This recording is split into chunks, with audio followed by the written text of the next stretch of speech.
ते तुमचे आभार मानतायत की मला त्या लायक समजलं आणि मला फोन केला, पण काँग्रेससोबत विचारसरणी आमची जुळते म्हणून आम्ही काँग्रेससोबत जातो. नाही, आम्हाला याचा आनंद आहे की किमान ते महाविकास आघाडीच्या घटक या पक्षाबरोबरच राहिलेले आहेत. म्हणजे अजूनही जे लढाचा आणि संघर्षाचा विचार त्यांनी सोडलं नाही हे याच्यातून स्पष्ट होतं. जसं मी अगोदर सकाळी सांगितल्याप्रमाणे की आमच्याबरोबर आले असते तरी देखील आनंद आहे. अर्थात ते कुठच्या पक्ष सोडून बिडून नाही, कारण शेवटी पुणे शहराचा आणि पिंपरी चिंचवड शहरामध्ये त्यांची जी भूमिका होती ती भूमिका आमची पहिल्या दिवशीपासूनच होती आणि पहिल्या दिवसापासूनच आम्ही ही भूमिका मांडली होती की बा या बाबतीत काही जरी झालं तरी देखील जी संघर्ष राज्यभर आम्ही करतो त्यात कुठच्याही प्रकारे एका नगरपालिका आणि महानगरपालिकामध्ये अशा पद्धतीने तडजोड होता कामा नये ही भूमिका आमची त्यांना अगोदरच आम्ही सांगितली होती आणि त्या दृष्टिकोनातून त्यांनी जो घेतलेला निर्णय आहे तो समविचाराच्या लोकांबरोबर ते राहिलेले आहेत. या गोष्टीचा आम्हाला आनंद आहे.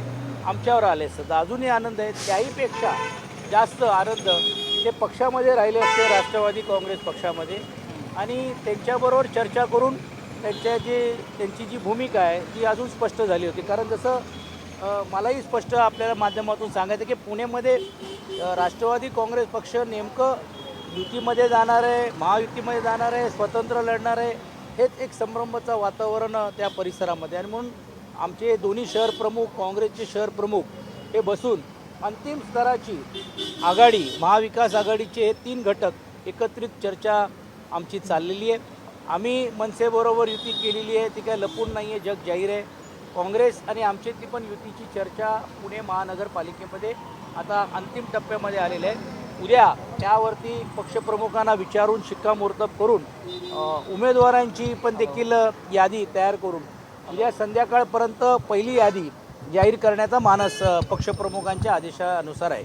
आज राष्ट्रवादीची जयंत पाटील आणि राखी जाधव आले होते. मुंबईमध्ये ते तुमच्यासोबत येणार असल्याची चर्चा आहे. 2-2.5 तास चर्चा झाली, तुम्ही देखील त्या ठिकाणी होता, तर ती काय चर्चा झाली, काय ते आम्ही सर्व वरळीतल्या दुसऱ्या उमेदवारांच्या विषयावरती आलो होतो. म्हणजे त्या चर्चेचा एक भाग मी नव्हतो, पण एक गोष्ट नक्की आहे की पक्षप्रमुखांच्या बरोबर त्यांची आज सखोल चर्चा झाली. प्रत्येक सीट्स जे त्यांनी मागणी केलेली आहे त्या सीट्सवरती झाली. त्या सीट्स कसे देता येतील, नाही देता येतील याच्यावरती गंभीर चर्चा झाली. शेवटी निवडून येणाऱ्याचा मेरिट आहे की नाही, निवड देण्यासाठी अर्थ नाही.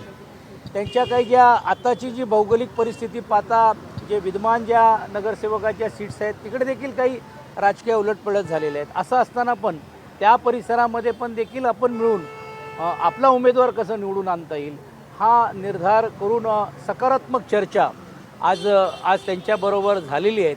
अंतिम निर्णय त्यांच्याकडनं पवारसाहेब, अंतिम निर्णय आदरणीय उद्धवजी स्वतः त्या बैठकीमध्ये असल्यामुळे त्यांच्या स्तरावर पण चर्चा झाली. अनिल परबजी, वरुण सरदेसाईजी, सूरजजी, ही सर्व मंडळी आम्ही सर्वजण तिकडेमध्ये होतो आणि त्या माध्यमातून सकारात्मक बैठक झाली. एक वॉर्डामध्ये त्यांच्यावर झालेली आहेत. पण जसं तुम्ही म्हटल्याप्रमाणे की स्थानिक स्तरावरती एक भूमिका आणि इकडे एक वेगळी भूमिका असं न होता मुंबई शहरामधली त्यांची भूमिका कशा पद्धतीने आपल्याला घ्यायची ते पक्षाच्या स्तरावरती चर्चा करून अंतिम निर्णय लवकरात लवकर होण्याची शक्यता आहे. सोबत असणार की काँग्रेससोबत जाणार, कारण एक शिष्टमंडळ तिकडे पण भेटतंय. नाही, आता बघा, आज आमच्याकडे जे आलेलं शिष्टमंडळ हा माजी प्रदेशाध्यक्ष, एक ज्येष्ठ पक्षाचे नेते आणि मुंबई शहराचे अध्यक्ष त्यांच्यावर आलेलं आहे.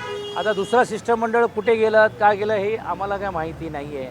पण आम्ही आमच्याकडनं जे काय त्यांना देता येईल, करता येईल हे आम्ही दिलेलं आहे. आता तो त्यांचा निर्णय घ्यायचा आहे.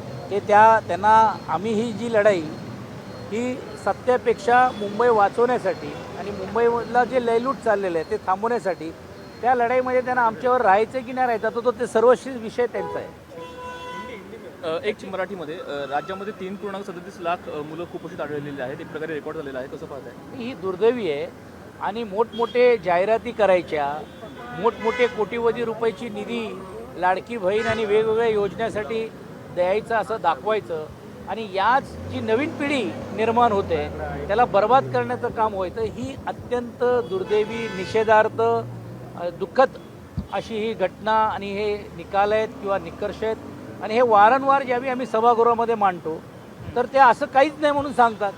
आधी आदिवासी पाड्यामध्ये असेल, निवळ त्या आदिवासी पाड्यामध्ये नाही तर आजूबाजूच्या परिस्थितीमध्ये गरिबीची दारिद्र्य रेषाखाली जात असताना कुपोषण वाढणं ही 21व्या शतकामध्ये आणि विशेषतः प्रगतिशील महाराष्ट्राला हे काही शोभनीय नाही आहे. याचा निषेध करावा तेवढा कमी आहे. सरकार आता तरी जागा होणार आहे की नाही, सरकार या बाबतीतली आपली भूमिका काय घेणार आहे, म्हणून येणाऱ्या मार्च महिन्याच्या अधिवेशनामध्ये हाही प्रश्न आम्ही लावल्याशिवाय राहणार नाही.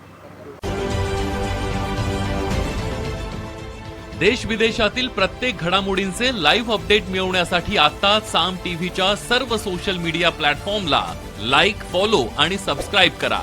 तसंच सर्व नोटिफिकेशनसाठी बेल आयकॉन प्रेस करायला विसरू नका.